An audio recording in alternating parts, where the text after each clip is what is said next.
We are not able to take everything in, but we are made privy to a most important glimpse. Let us imagine the last meal that he ate. He makes it known to the 12 that he'll be betrayed. That's when Judas quietly slips away, as Jesus continues to explain. Wait, Lord, please wait, that cannot happen. You shall never die in such a detestable fashion. You shall rise up against the Roman force and lead us along a redemptive course. The disciples did not yet understand what kind of Savior was this Son of Man. So at this Passover meal, instructive words were said concerning communion, the wine and the bread. Eat of this bread. It's my body given for you. Do this, and remember I make all things new. Drink of this cup filled with the fruit of the vine. It is my blood poured out, atonement's wonderful sign. I am the way and the truth and the life. If you deny my death, it's all of me you deny. I have overcome the world, so do not fear. Things once obscure will soon be made clear. Now, the hour has finally arrived. It's time for the Son to be glorified. It is fast approaching the break of day. Let us go to Gethsemane so I can pray. It is not my will, but yours I obey. But Father, can this cup be taken away?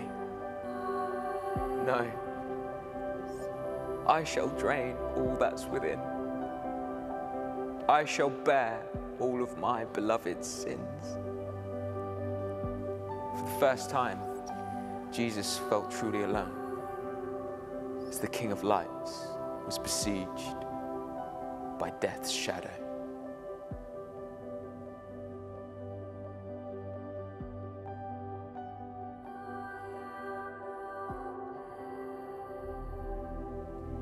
Tried by men who tried to mar his reputation, even while he prepared to be their restoration, they tore holes in the back of the Holy One, who from the beginning spoke the world into being, and being God, sustained their very breathing.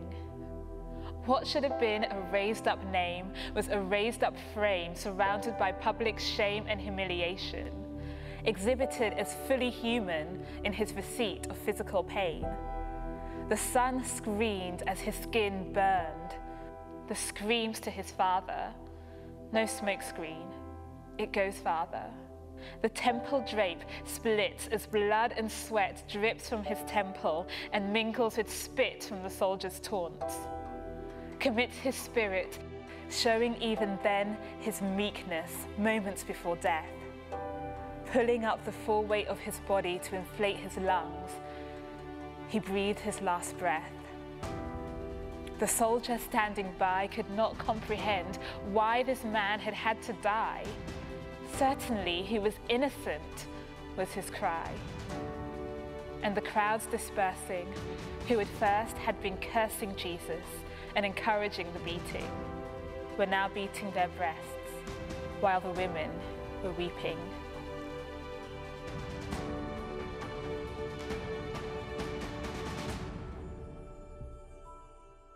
And seemingly their mission had failed. Their leader fallen, friends scattered, the future uncertain. But if they had listened, they would have heard him tell of his own grave death. Yes, but of the death of the grave as well. 3 days passed, although it seemed like 3 years. Mary Magdalene came, bringing spices and tears, approaching the tomb in the dawn of a new day.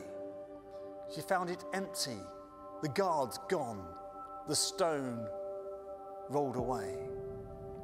She told the others who came, believed, but did not stay.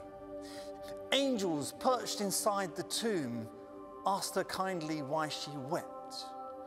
Perhaps oblivious to their nature, or perhaps she didn't care. The source of her grief, Jesus just wasn't there. And yet, behind her, he stood, thinking that he tended the garden, which he did and always had done. She asked him where to find her Lord, and he only had to say her name, and the penny dropped, and faith bloomed again. Death held none of the aces against the king who chose to be cut, and whilst bleeding was dealt a blow that would become his victory round.